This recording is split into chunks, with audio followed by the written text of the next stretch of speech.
Hello everyone, my name is The Ultimate Spy, and welcome to another episode of Reviewed number 193. And today, I'm going to be reviewing Disney's Alice in Wonderland from 1951. So, what did I think of the original Alice in Wonderland?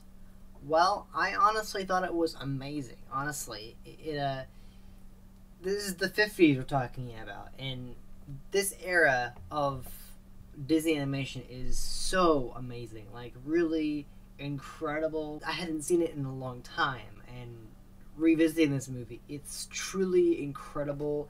The animation, the voice acting, the storytelling, it's all there. I mean, obviously, this is a adaptation of the original Alice in Wonderland story, so not everything is in the movie. Like, I think that the scene with Alice, with the baby in that mansion or whatever, that's not part of the movie.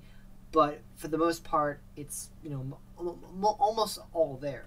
I think that scene I'm talking about is actually replaced by the Walrus and the Carpenter poem that Tweedledee and Tweedledum sing and basically tell the story of.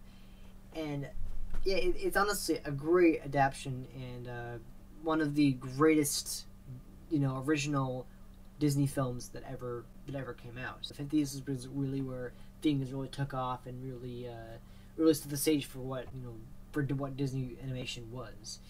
And this film, like a lot of Walt's films, did flop. I mean, I guess the audience at that time was different, so they just didn't think the movie was good.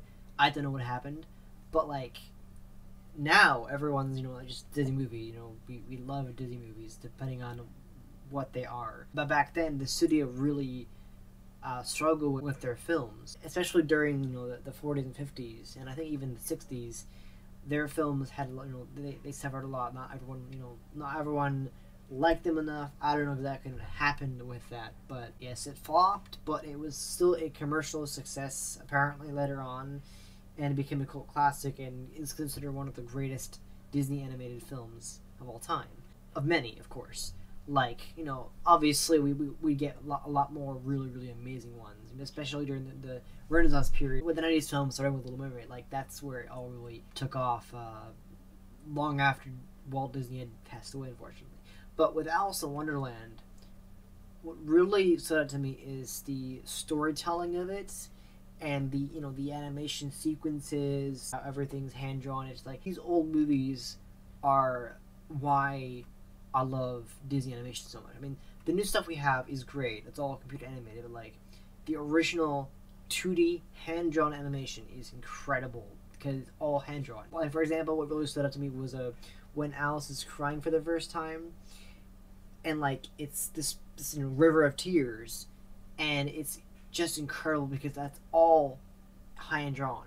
It's just incredible. But with this movie, because it is an adaptation of the original story, although a lot of what Walt's films were adaptations of original stories, you know, fairy tales and other stuff like that, and some live action here and there with, you know, Mary Poppins and stuff. But like, but this one was really amazing. It's honestly an incredible adaptation of the Alice in Wonderland story, and it's also, you know, one of the greatest Alice in Wonderland adaptations there is, because that's what the studio was doing great at, and obviously Walt, you know, he was a part of it all. But with the beginning of it, so it's, you know, the classic, you know, music you hear, but like, so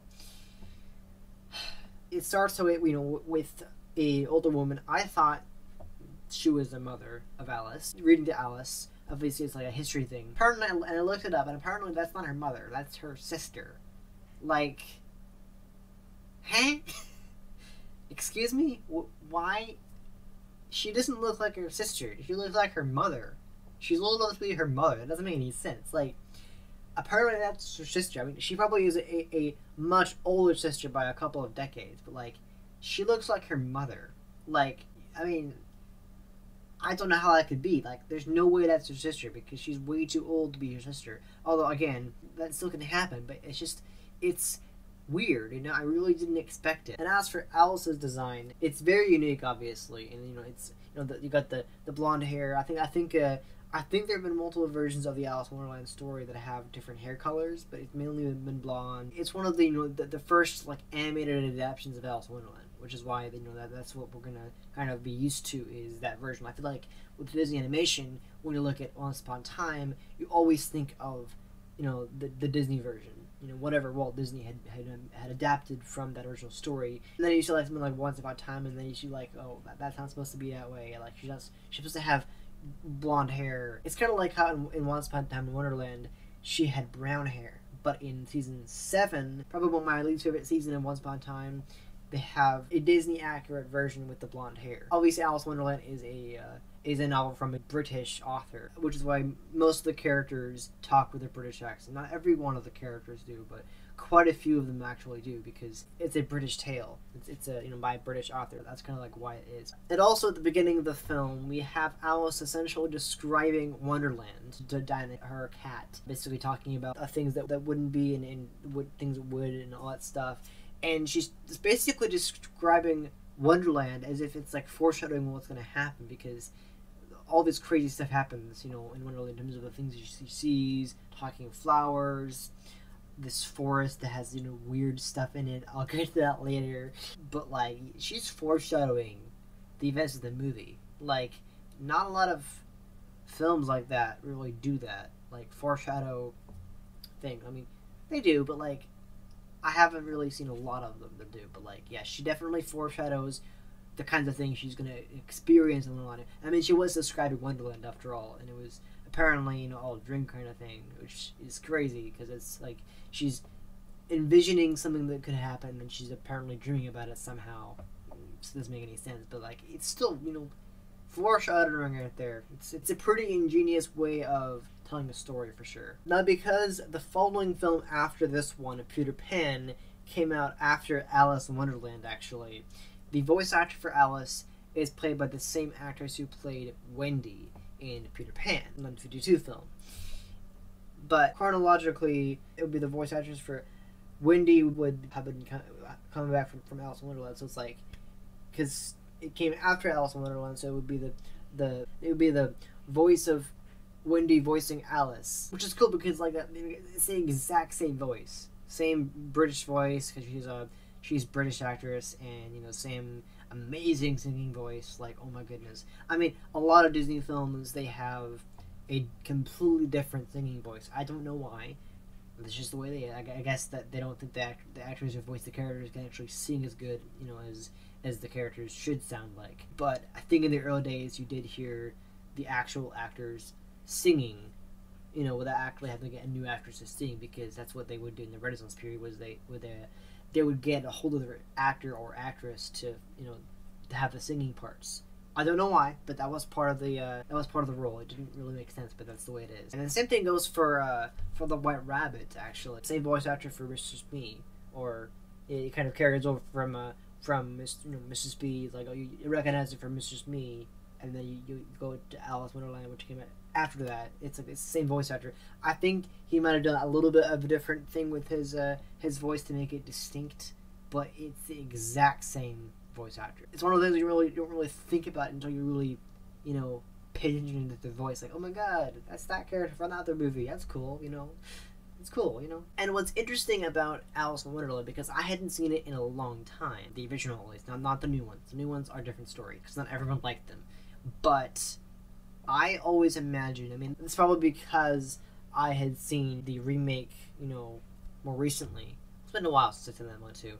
But I always imagined that the rabbit hole, that the Wonderland entrance was in the tree that she is sitting in at the beginning of the film. But no, it's a completely different area. She basically chases the White Rabbit and then goes to his little hidey hole in another tree or whatever. Or so it was it's just this hole.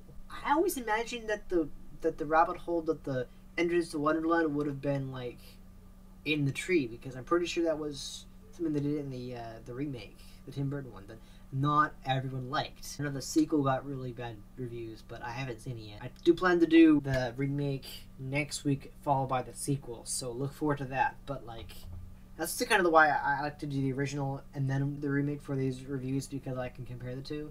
But yeah, I just always thought that the rabbit hole was in a different location. I thought it was, in the tree. Like, I thought you would like turn around, it would be there. But like, I think they did that for the remake.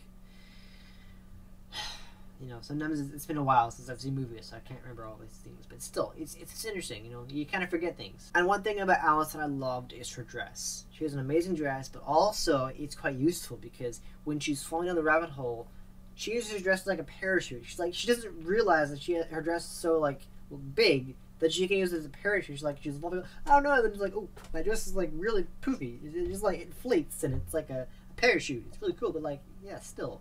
And that sequence when she's going into the rabbit hole, amazing. Oh my goodness. There's even a version of that in the Disneyland Adventures game, which I played, and it's very different. They definitely extended upon it, and I think I have a different voice actor for Cheshire Cat for that game, for the Alice in Wonderland ride. But yeah, still, it's an incredible sequence, and it's really cool that she's able to do that. So yeah, I like that. That's why I like these kind of characters. They're so unique and special. And when Alice enters the woods to search for the White Rabbit, she's basically chasing after him, and she just stops at this impasse. But it's how could she lose him? There's no other way to go. There's either forward or back, maybe a little bit here, but I think it proves that she's a bit dumb. She's kind of brainless, because a lot of Disney characters, like Pinocchio, she is kind of dumb. She doesn't realize what she can do. She just I don't know. She could have gone that way. It's clear that that's where the White Rabbit went, but she didn't go there. So it's clear that she's not that smart. Pinocchio is. He's not smart at all. But still, he's right there. You could just. There's no other way to go. Where else would he have gone?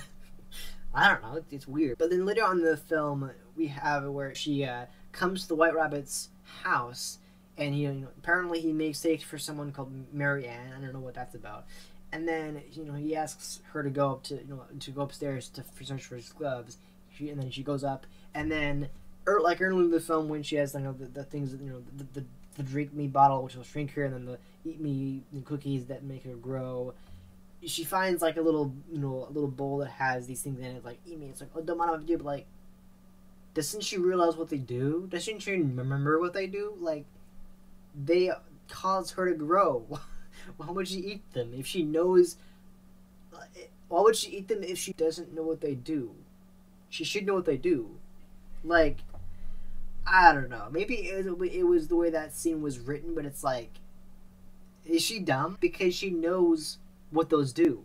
They make her grow. So I understand they're cookies. She wants to have one, but still, doesn't she know better? It's okay because it's part of the original story, so it's not really.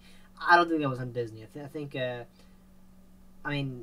lot of it really depends on how Disney wants to translate it, but at the same time, a lot of it is from the original story. So maybe that's just the writing of the author. That's just the way the author wrote it, but it's still translated by Disney himself. So still he probably changed some things and wanted Alice to do a certain thing, and that's what caused her to do that. But still, it was a little bit unnecessary. She should have remembered that.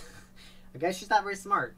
Clearly. And in Tweedledee and Tweedledum's story, their little poem, The Walrus and the Carpenter, it's basically about this walrus who eats these oysters, essentially, leads them away and eats them alive. I know, it's dark.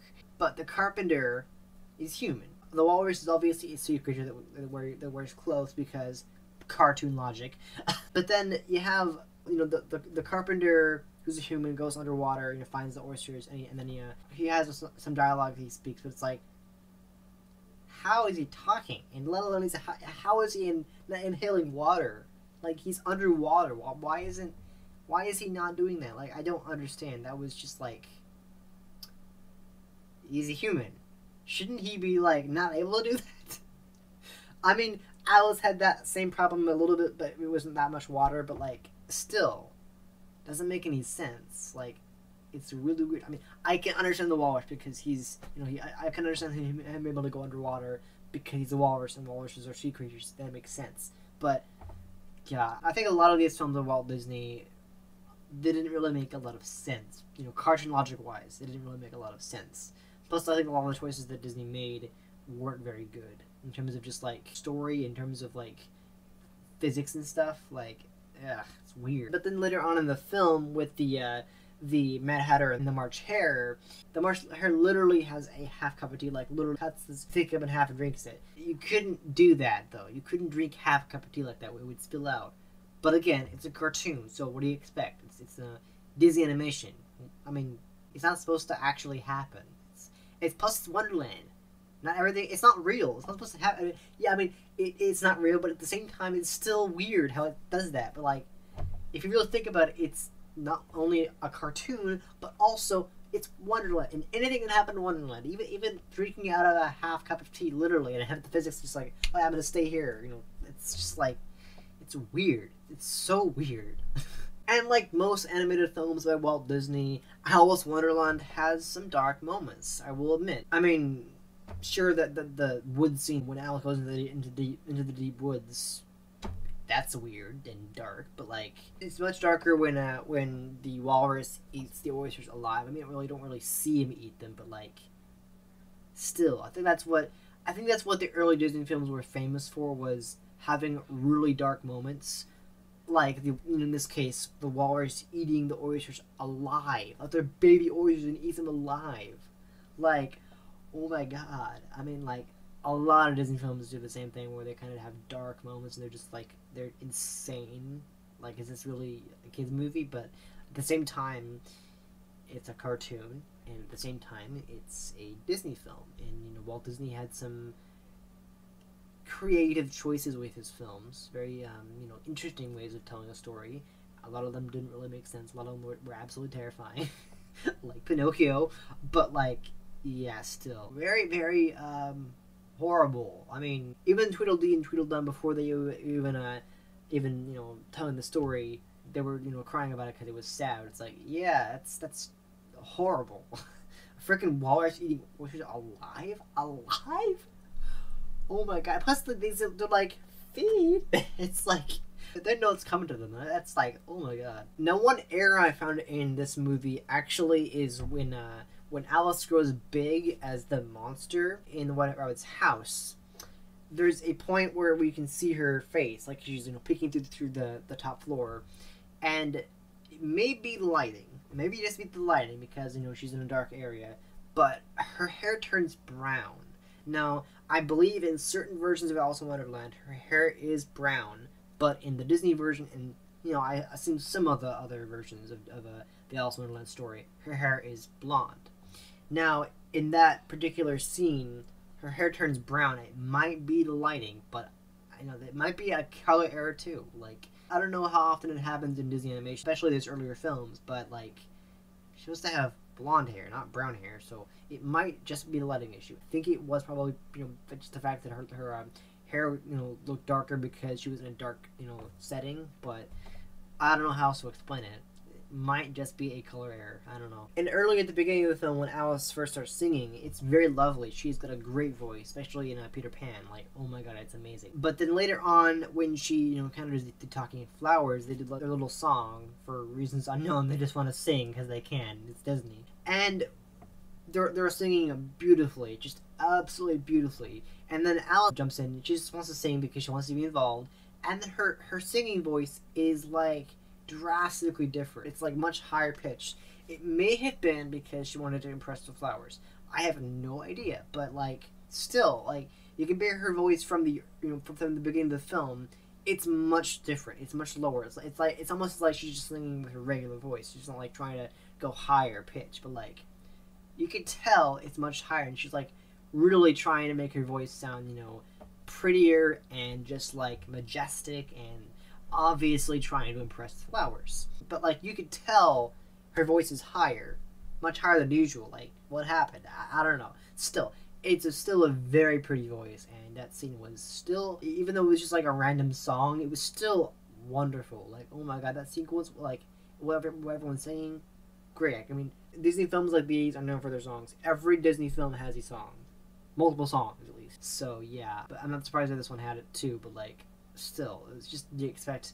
I didn't expect Alice to have that high a pitched voice. It was just like, what? And I commented in this film that I really liked, which was more likely than not a part of the original story. I mean, this is obviously an adaptation. At the same time, it's still a really, really neat concept, and that's the idea of Unbirthday. Like, I know it's not real, but like the idea of it is cool. Like, you know, having a birthday every day that you could call your unbirthday. It's like a special kind of birthday you have every day called an unbirthday. You know, there's only one time you have a birthday every year, but the other 364 days called an unbirthday. It's like, it's just like random, but like funny and just like, you know, not real obviously, but it's like, it's still funny in a great way to like add some goof into a movie like this, to have like an unbirthday, have a little song about it. Like, I really like, it's like, oh, it's not your birthday. Well, it's your unbirthday though. You know, like, you're gonna have an unbirthday, but still, I really like that. It was a cool concept. It was very unique, and you know, I think that that the idea of it was really, really cool, and just super silly and funny, and like just fun. You know, I like it. It's humorous and cool, and just like so random. Like, unbirthday, okay. Everyone's happy, yeah. And as I mentioned before, how Alice goes deeper into the woods after she's done with the Mad Hatter and the March Hare, with the like, you know, silly unbirthday thing. She goes to another part of the woods, like a deeper part, and like, it's the weirdest shit ever. It's so weird and crazy and just messed up, because like all these creatures, like these birds and everything like that, have like appendages, like they have like physical objects attached to them, like a bird that's like basically sunglasses, birds that they're literally, their heads are pencils, hammers, these vultures that are umbrellas. It's just like, it's so weird and so crazy, but at the same time it's not real, because later on when Alice is crying for the second time because she's lost, she doesn't know what to do, she can't get home, you know, all of them feel for her. And then they slowly disappear. They slowly fade away, which means that none of it was real. Like, they're all hallucinations. Like, they're not all real, because obviously the Wonderland isn't a real place. It's a fictional place. She was basically in a dreamland. But again, that's the magic of Disney. It's all this. It's just like all your imagination. But at the same time, it's incredible. Like, it was all just a dream kind of thing. Like, and plus it was foreshadowing, because she's like, I know this is what my world is like. Well, got your wish. This is kind of like a foreshadowing that pays off. This is a crazy world. So, yeah. And it seems even more like a dream, because at the very end of the film, when Alice is escaping the Queen of Hearts because she wants her head, because, you know, it's dark that way, she basically travels back to everything and, you know, tries to escape. And then we see that, you know, from the early in the film, like the walrus and the carpenter and then the oysters from that story. But it's like, but that was a story, or was it? Like, maybe it was actually a real story that actually happened, and he didn't, and then the walrus didn't actually eat the oysters, or whatever. I don't know. I don't understand. It's very strange. I don't understand like what's happening. Like, and obviously Wonderland isn't real. It was all dream, obviously, but still, like, I didn't understand that. It was like confusing. It doesn't really make any sense. Like, what's happening? You know. Did he actually eat the oysters? How are they still alive? I don't know. But yeah, really, that's all I can say about Alice in Wonderland. I thought the Cheshire Cat was really cool. It was a very cool idea. You know, it's just a very imaginative way of having a character like that. You know, having a very unusual character that when it can disappear, it will. The caterpillar was weird. It was like a smoking caterpillar. Yeah, it was crazy. The Mad Hatter was crazy. Although he was voiced by the legendary Ed Wynn, which is amazing because that guy was a legend. I mean, the voice acting in general was incredible, like really incredible. The singing, everything about it was incredible with the voice acting. Like, it's just, it's amazing. A lot of the voices you hear in this film carry over to the next film, Peter Pan, which I have already reviewed actually. But like, still, like, this movie is incredible with the voice acting. You know, the animation is amazing. The music is just like legendary. Everything about it, the sequences are amazing. I think it's the least dark film that I've seen from Disney, because they have a lot of dark moments for sure, but like, aside from the oyster scene, that's pretty much it. It's just a really good story. It's a really wonderful story. Alice is just like, we see her go through this journey of being brave and then like having all these issues, you know, trying to, you know, get away from all these problems, you know, being afraid, everything. It's, you know, it's very human. It's obviously very human, but like at the same time, Alice is a very brave character. You know, she's written that way. She's always been like this person wants to explore and be curious about things. That's her character. Obviously, she's a very cute girl. British, obviously, because the original story's author is British, but like still, like it's still incredible. Although one thing I really found was kind of funny was the dormouse from the pot. Like every time I heard cat or whatever, it would need jam on his nose. Like what the hell? That was weird. But yeah, no, still really enjoyed this. So it was phenomenal. I'm gonna give it a 10 out of 10. I mean, aside from the weird stuff I explained, I mean, I don't think it's a bad film by any means. It still had a couple of misfires here and there, but like other than that, I really think it's a perfect movie. Like honestly, it's a perfect film. Yeah, that's pretty much all I can say, and I really enjoyed this film. And obviously next week will be the remake, the 2010 Tim Burton film. I'll be reviewing that for next week, followed by its sequel, which didn't receive well, but I will have to find out for myself what people were complaining about. I don't know how. I have my own opinion, but at the same time, that's just my opinion. This is all my opinion. But I wanted to do this movie because I hadn't done it yet, and it was something that I wanted to do for a long time, and it just like, it's a classic. It's really a classic. And going back to these old films, you know, this particular era was a really amazing era. I mean, let's face it, this era and then the Renaissance period era of Disney films were two of the best eras for Disney films. Really, when, you know, Walt Disney's films were at their highest, even after he passed away and then the Renaissance films came out, still great films. And this was an incredible film. The sequences, the animation, just incredible. All hand drawn. It's just incredible. The voice acting, the music, just everything about it. This is the kind of thing about Walt Disney is that the animation is just so well done. I like it a lot. It's incredible. Really had a good time with this. So anyway, thank you guys so much for watching this episode of Reviewed. I hope you enjoyed it. If you did, please hit the like button. I really appreciate it. And if you're new to this channel, subscribe for more episodes of this series. Also, make sure to click that bell to enable alerts so you don't miss any of my uploads. And I'll be back next week with another episode. Alright? See ya.